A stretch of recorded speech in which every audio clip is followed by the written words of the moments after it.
Madam Speaker, Honourable Prime Minister, Honourable Leader of Opposition, members of the Opposition bench and members of the Government.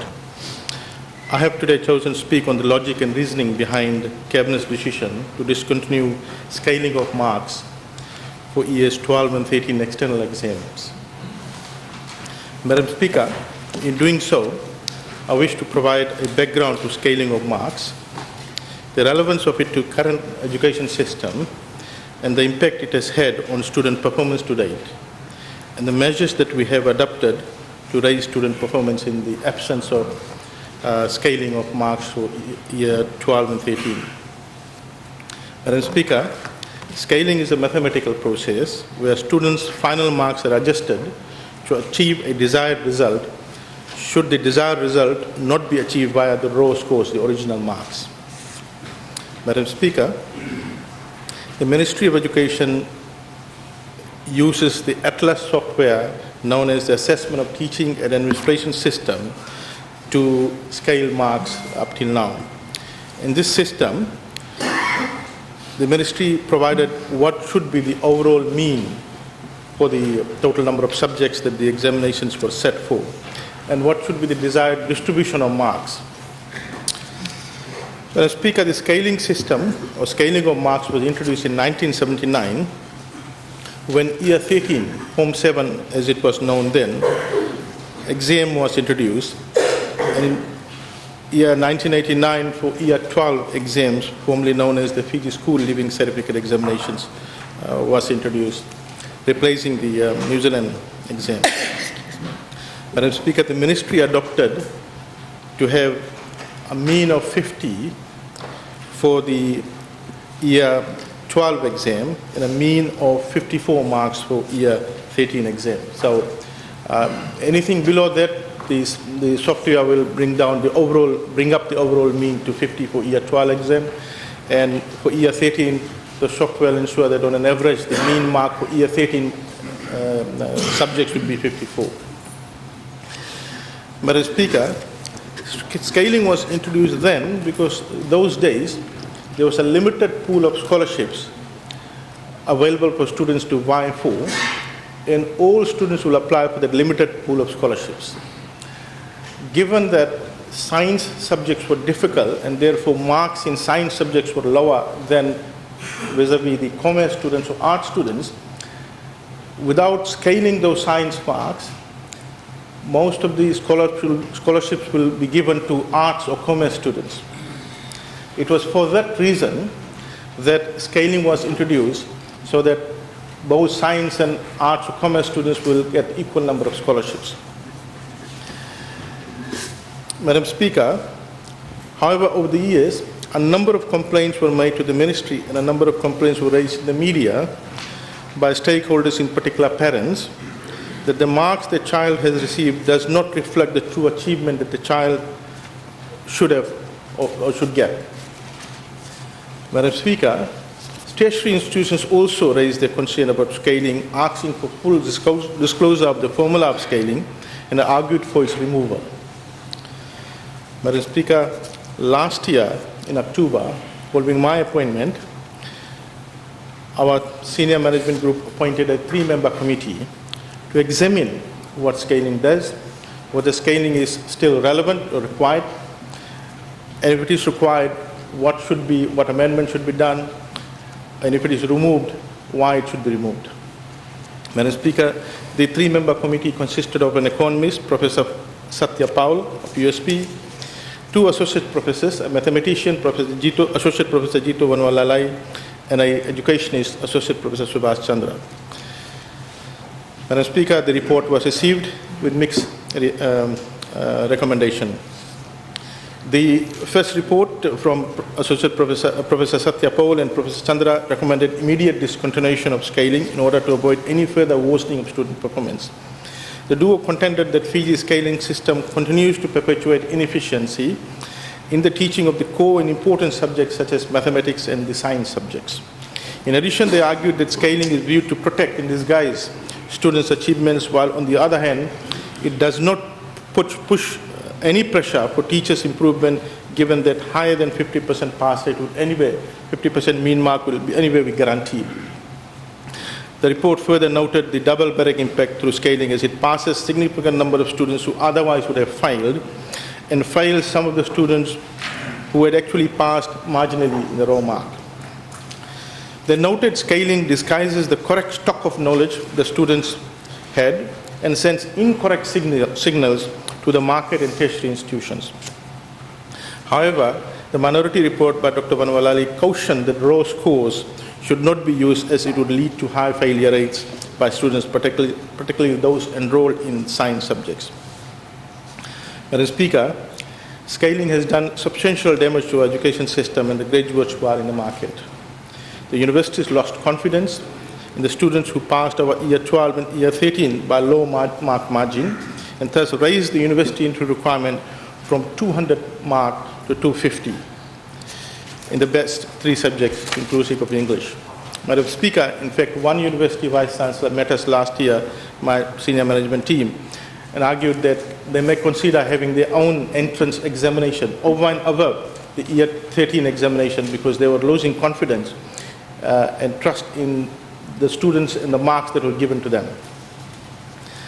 Madam Speaker, also in October 13th last year, our ministry organized an industry consultation forum between the tertiary institutions and the industry to look at what are the issues that are facing with respect to shortage of skilled graduates as well as the graduates that they were getting. And in that forum, it was noted, amongst other things, the quality of graduates, their inability to write properly, inability to have the required attributes, and the deficiency of numerical skills.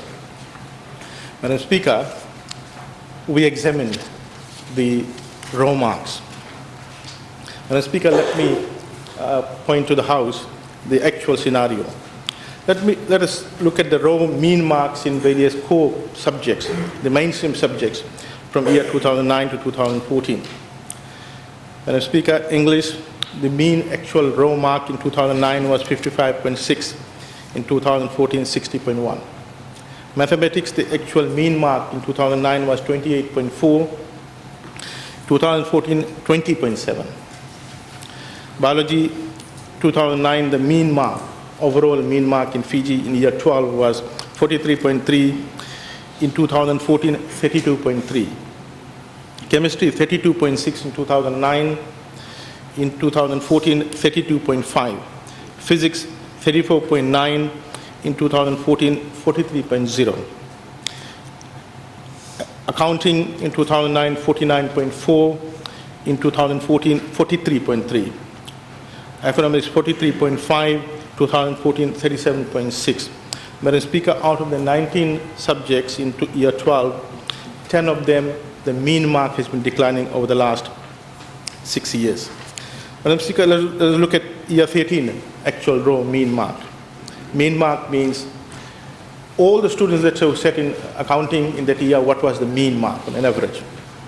In English in 2009, 53.5, 2014, 53.2. Mathematics, 33.5, in 2014, 27.0. Biology, 27.1 in 2009, 2014, 35. Chemistry, 36.4, 26.7. Physics, 45.5, 38.4. Accounting, 56.4, 46.0 in 2014. Economics, 55.7 in 2009, 52.7 in 2014. Madam Speaker, that shows the declining performance of the various subjects by our students over the last 6 years. Madam Speaker, the worst scenario is seen when you look at the pass rate. In 2002, the English pass rate actual was 52%. English pass rate in 2014 has gone up by 76%. Other than English, mathematics, 18% pass rate in 2002, 7.5% in 2014. Madam Speaker, 18% students who set for mathematics, of all the students who set for mathematics in 2002, 18% passed. In 2014, last year, of all the students who set for mathematics, only 7.5% passed. Last year, after scaling, 52.6%. You can see from 7.5% after scaling, 52.6% passed in mathematics. Madam Speaker, in biology in 2002, 43% students passed in biology in year 12. Last year, 16.2%, much worse. After scaling, 59.3%. Madam Speaker, this differential between 16.2 and 59.3 enter the market. Some of these will be giving needles. These are the ones who may become doctors. Madam Speaker, chemistry. In 2002, 43% passed chemistry. In 2014, 18%, down by nearly half. 18% of the students passed chemistry. After scaling, 60.0%. So scaling took 18% pass rate to 60.5%. These are the students who may end up become pharmacists. Madam Speaker, chemistry in 2002, 39% of the students passed. In 2014, 37%, further down. After scaling, 59%. Madam Speaker, accounting, 66% of the students passed in 2002. In 2014, down to 35.7%. After scaling, 64% passed. These are the students who are auditing our accounts and ending up in accounting firms, etc. Economics, Madam Speaker, in 2002, 67% of the students passed. In 2014, 21.1% only passed. After scaling, 61.3%. Madam Speaker, it is this performance in year 12 that is worrying us. Madam Speaker, in year 13, similar results. English, in 2002, 64% passed. However, in 2014, 62% passed. Interestingly, after scaling, 57.5% passed, which means some students who passed after scaling got a fail mark. Madam Speaker, in mathematics, 44% of the students passed in 2002. In 2014, 15.5%. This is year 13. After scaling, 61.1%. Madam Speaker, in biology, in 2002, 35% of the students passed. In 2014, 14.2% of the students passed. After scaling, 59% passed. In chemistry, for year 13, in 2002, 44% of the students passed. In 2014, only 10% of the students passed. But after scaling, 58% of the students passed.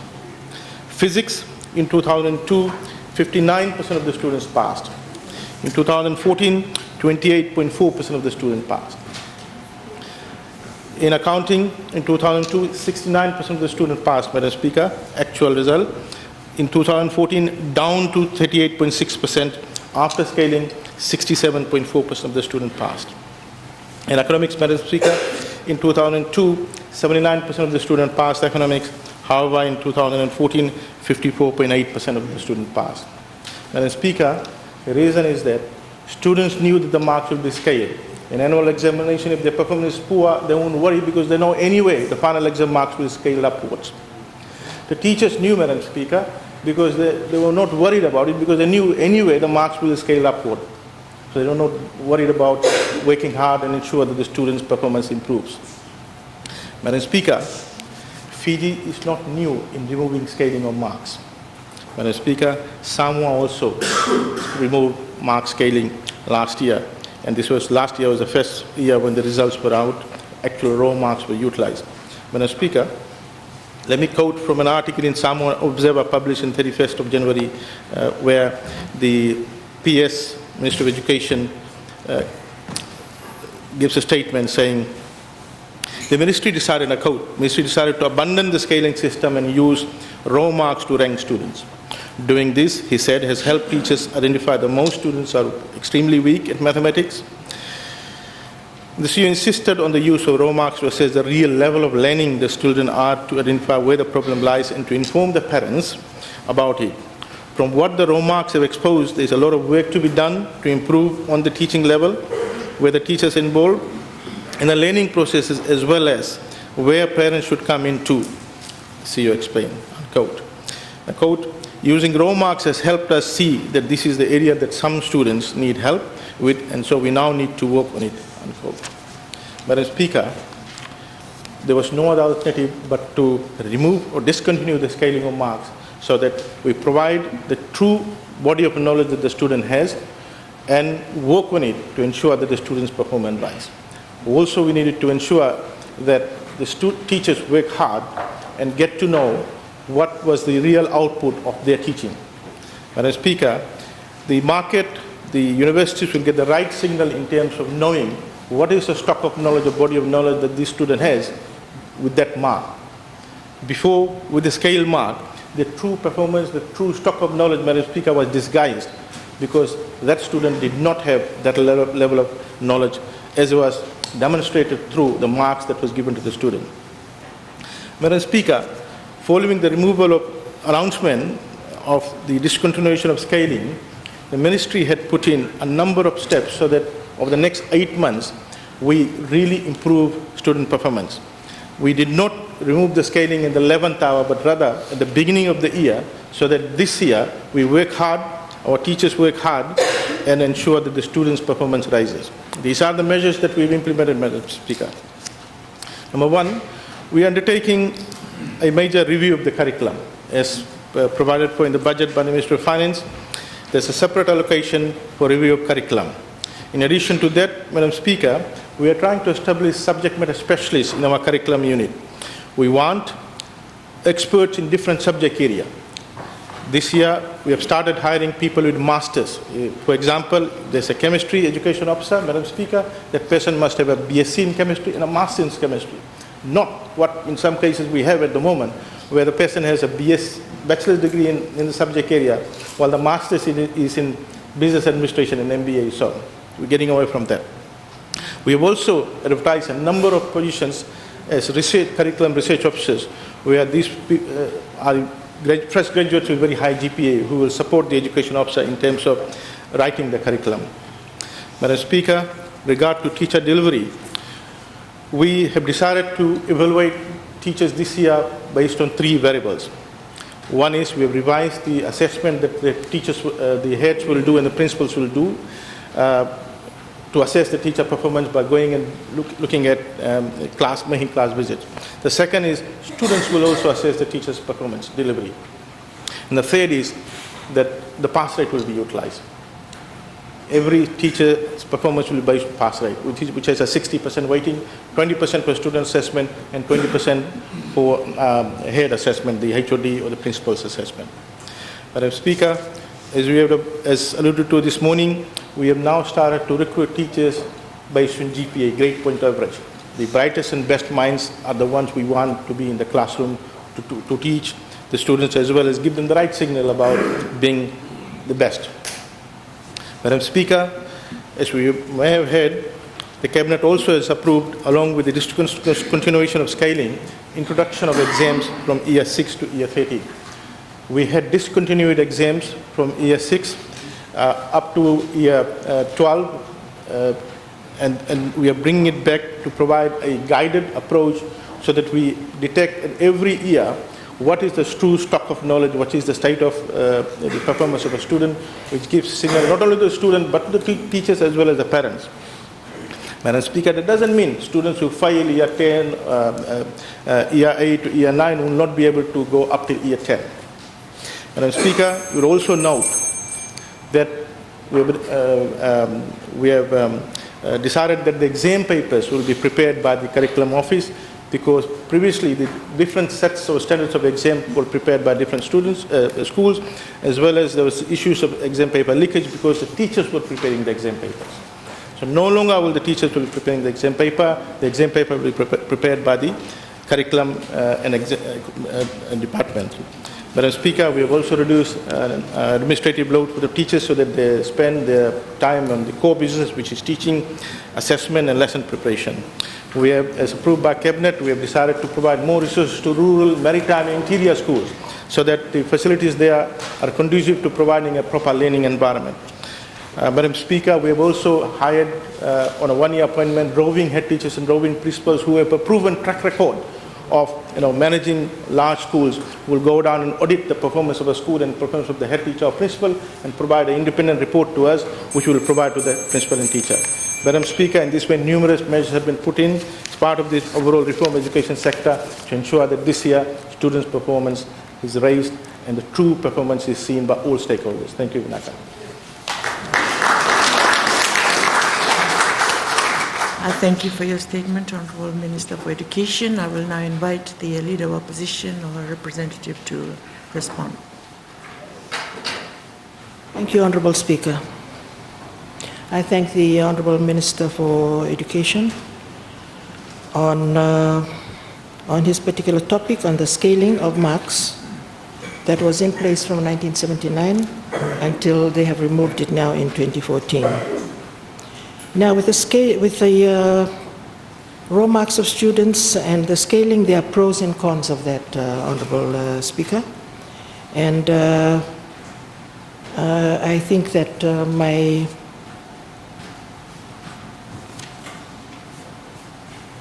my party member here from the NFP will go more into those details, Honourable Speaker.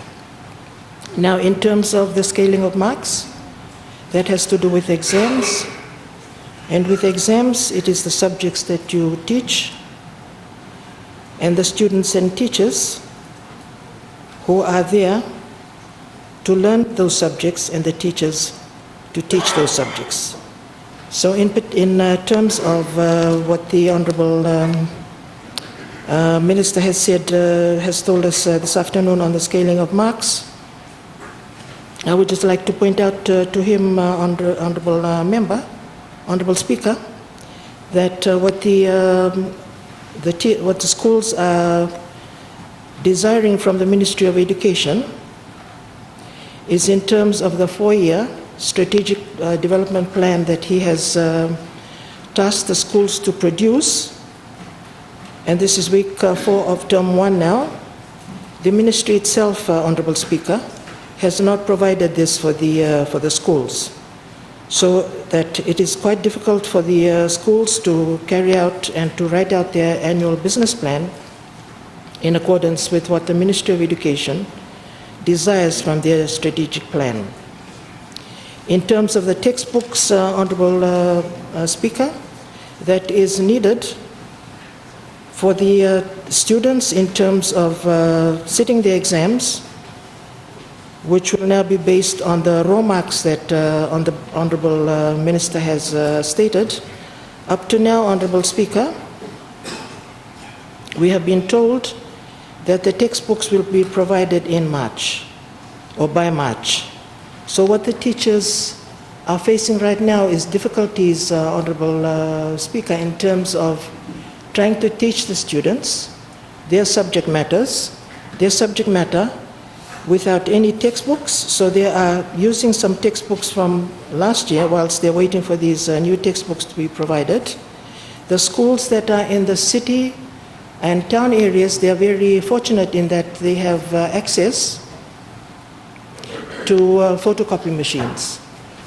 What I'm concerned about here, Honourable Speaker, as I'm sure the House is also, is what is happening to the rural, the remote and the maritime schools that don't have access to these machines in terms of providing the material for teachers to use in their teaching.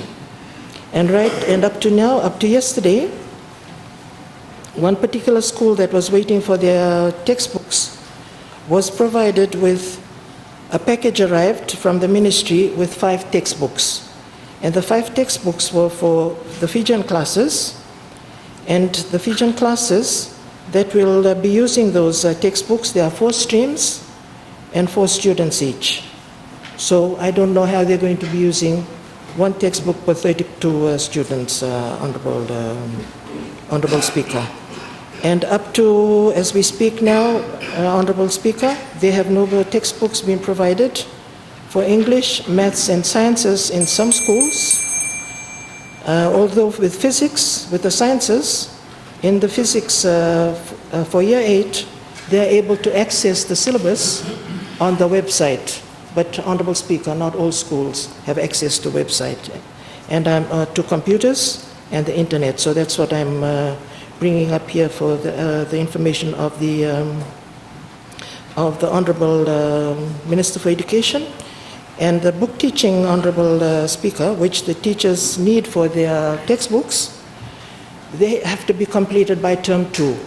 So if they are to be provided, hopefully, textbooks by March, and August is the end of term 2, I don't know how they're going to be covering the whole subject matter in those few weeks, because in term 3, that is devoted to remedial and revision for the exams that will come up, and they're still waiting for the students, the teachers, the schools are waiting for the dates that will be given from the Ministry of Education as to when these exams will be taking place this year.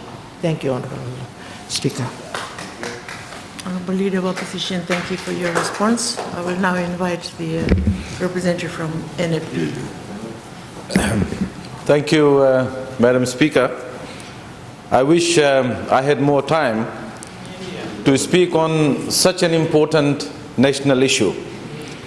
I thank the Honourable Minister for Education for his honest and detailed report on the scaling study that he quite rightly commissioned, and the results have been presented to us in Parliament, Madam Speaker.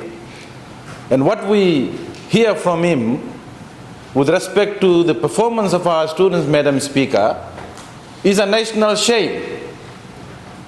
For the last several years, the statistics that he's provided from 2002 right up to 2014, and the trend in the actual raw marks should be a cause for concern for all of us in this country and all parents, who are sending their kids to high school. And it's not the fault of the Honourable Minister for Education. I think he has great intentions. I actually liked what he wants to do to change that. And I thank him for understanding what was happening with the scaling of marks.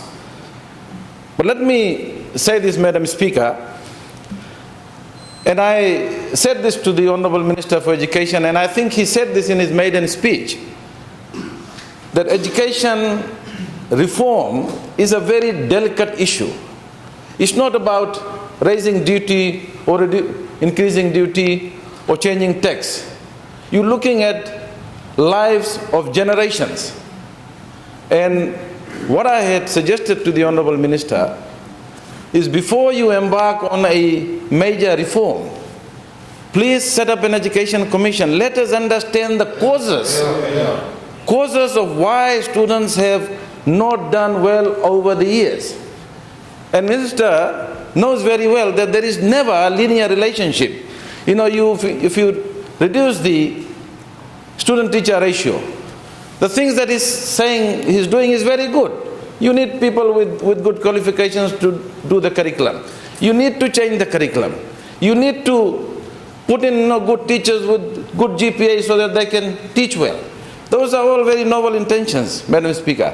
But before we do that,